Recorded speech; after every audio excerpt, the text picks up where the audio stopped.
I want to talk to you about what people know today as Israel.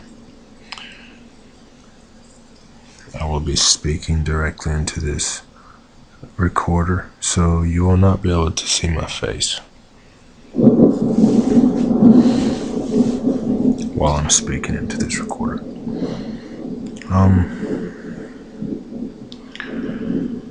I like to start with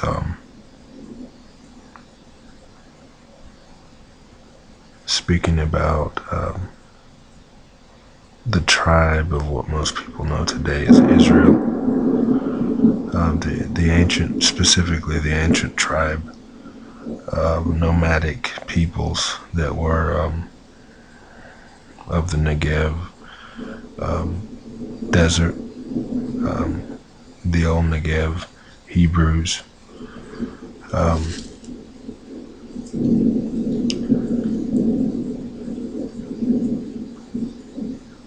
Specifically, I would like to say that these peoples, they were from the beginning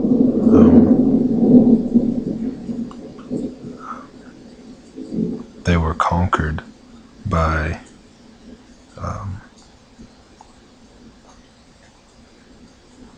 different governments.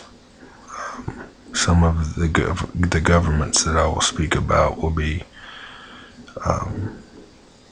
the governments of Egypt, the governments of Rome and Persia, and I will talk about how the language and the worship of these nomadic tribes were changed, diluted, and stripped of the originality of the first script, the old Negev language, both written and spoken, and how the confusion, all the way from Abraham, before Abraham, and a long time after Abraham, even unto the Tower of Babel.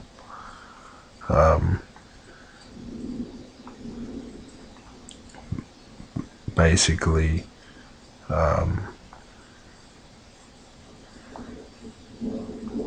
we'll be talking about how the original Negev language was confused. The original language, Negev, Hebrew language, if you will, the original script was confused during the Tower of Babel. It became various other languages that were spoken throughout different dialects, throughout different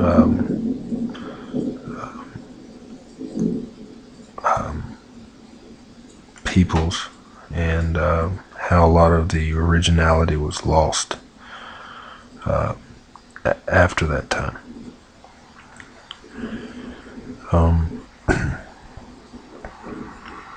First of all, I would like to speak about the original Negev, 12 tribes of the original ancient Hebrews.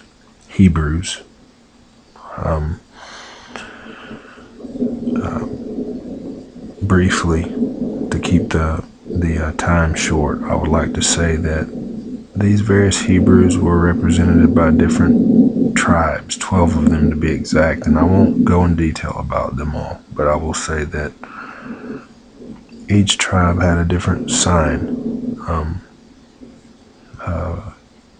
I will use the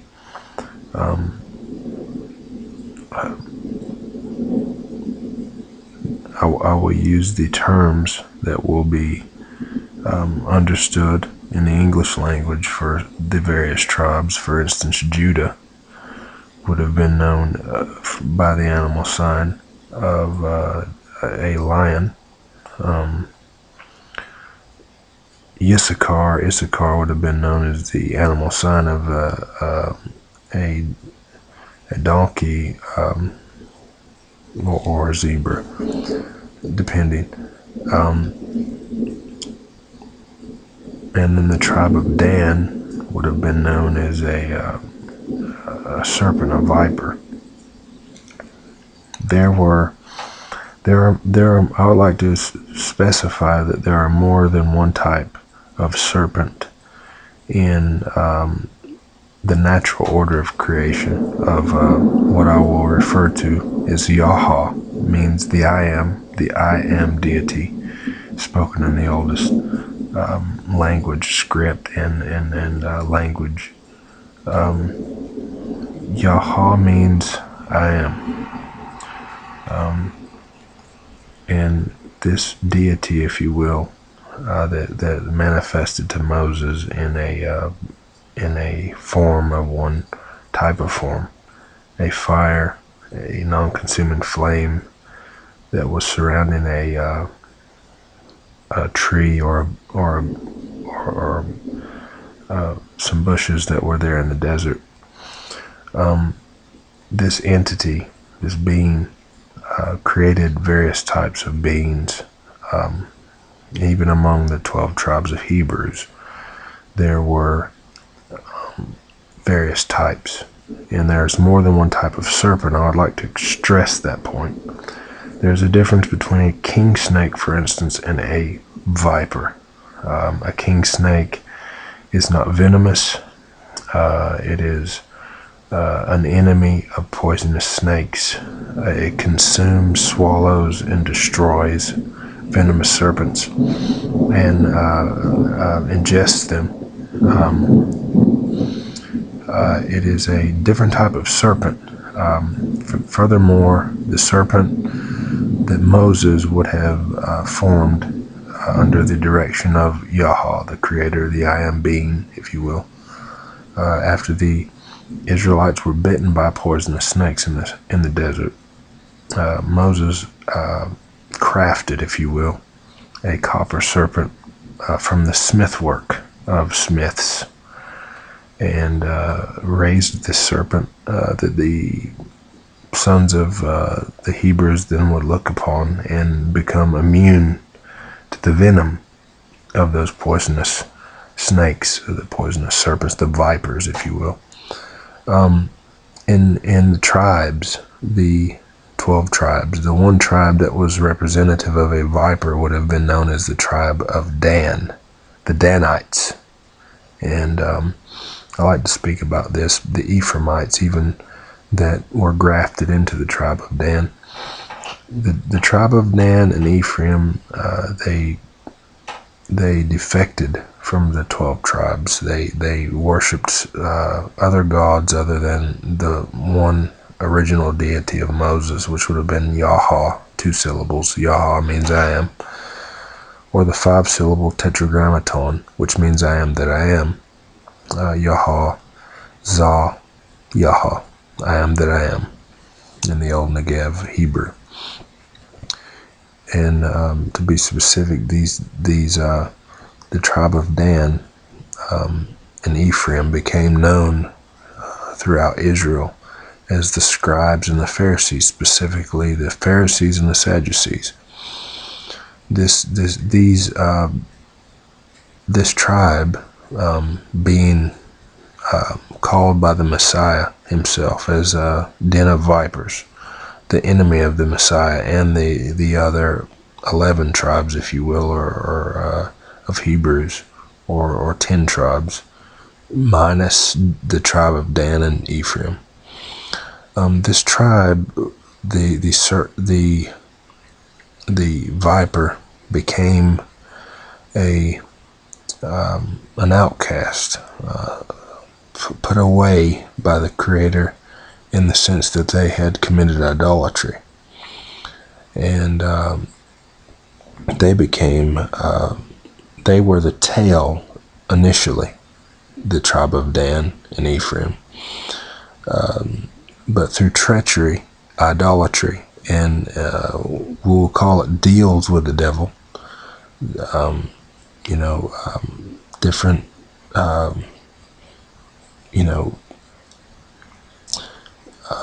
arrangements that they made with the prime Satan, the dragon, if you will, and the various different principalities that were of the fallen hosts that fell with Satan, the original Satan, the adversary of mankind and the adversary of Yahweh.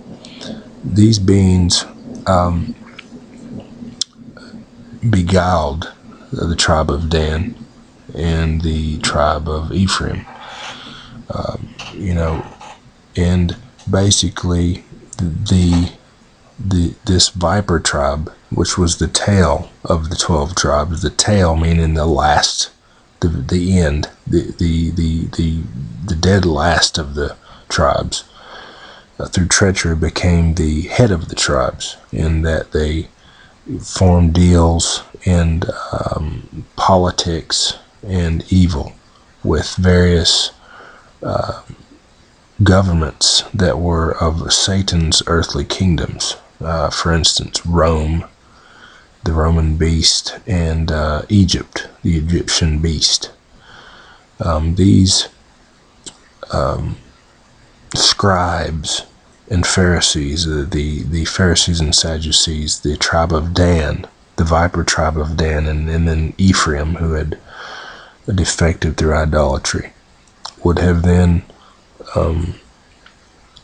if you will, they were the heart. They became the representative of the 12 tribes. They became the representative of Israel, what became known as Israel. And some point in the future, I will speak of the true name of the true people of God. Israel is not the true name, but it is what became known as God's people after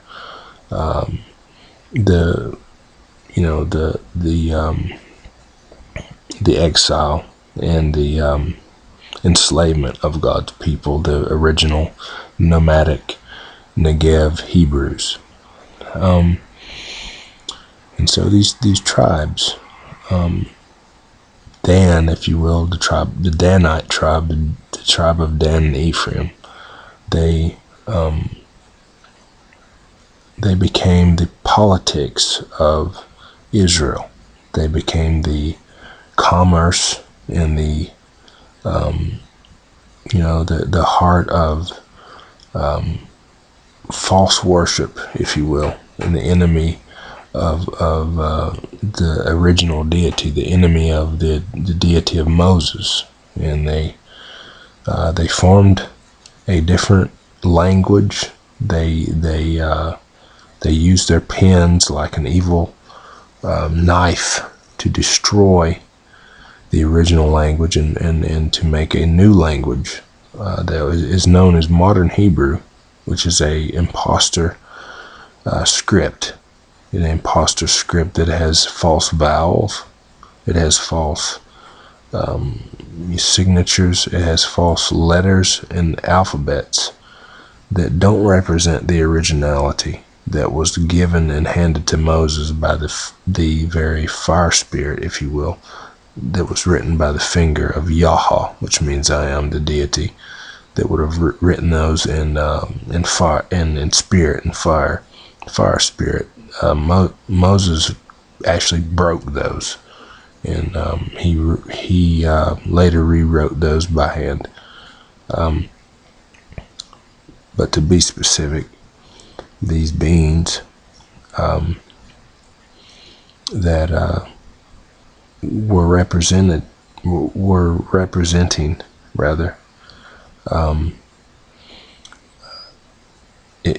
the guardians of Israel. After that were angels, and I'm gonna stop. I'm not gonna go into detail about that right now. I'm gonna wait for that part. The tribe of Dan and Ephraim, they worked with not only Egypt, in Pharaoh's house, but they also worked with Rome in Caesar's house. They, whoever basically came in and conquered or ruled over Jerusalem, the Sanhedrin and the tribe of Dan and the tribe of Ephraim, the scribes and the Pharisees, the political heart of Israel, if you will, they made deals with the governments. They represented the commerce, the livelihood, if you will, of the state, what became known as the state of Israel, which was basically an earthly, carnal state that represented the tribe of Dan. It was representative of the tribe of Dan, Ephraim, idolatry, and a Babylonian kingdom that was part of Babylon, part of Satan's earthly kingdoms. And this is the truth about what has been spoken of up to this point. I'd like to stop it here and tell you that there will be more, within the next couple of days and weeks concerning this subject. I'm now going to end the recording.